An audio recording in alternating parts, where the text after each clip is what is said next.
Beaucoup de jeunes se sont mobilisés, universitaires, lycéens, collégiens, ont travaillé avec nous, ont travaillé de concert, ont permis d'inverser la tendance en d'autres termes. Aujourd'hui, nos comptes, nos sites, nos blogs sont visités par des milliers, des centaines de milliers et de Djibouti et de l'extérieur. Et ça, c'est encore une autre nouveauté. C'est notre principale action, en d'autres termes, pour les années à venir, parce que le combat, la guerre, communication, va se gagner autour de ces nouvelles technologies. Je parle des diables qui se transforment en politiciens.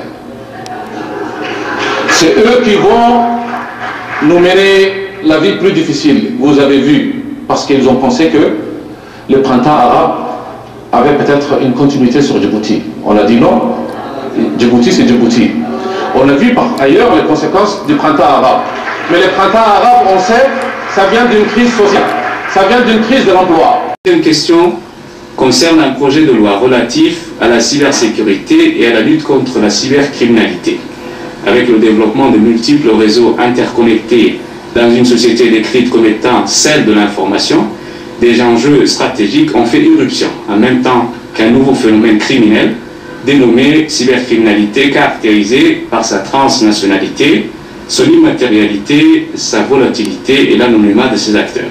Le Code pénal, à l'occasion de sa modernisation en 1995, a intégré dans ses articles 441 à 445 les atteintes aux droits de la personne résultant de traitements informatiques, et les articles 548 à 555 traitent des infractions en matière informatique.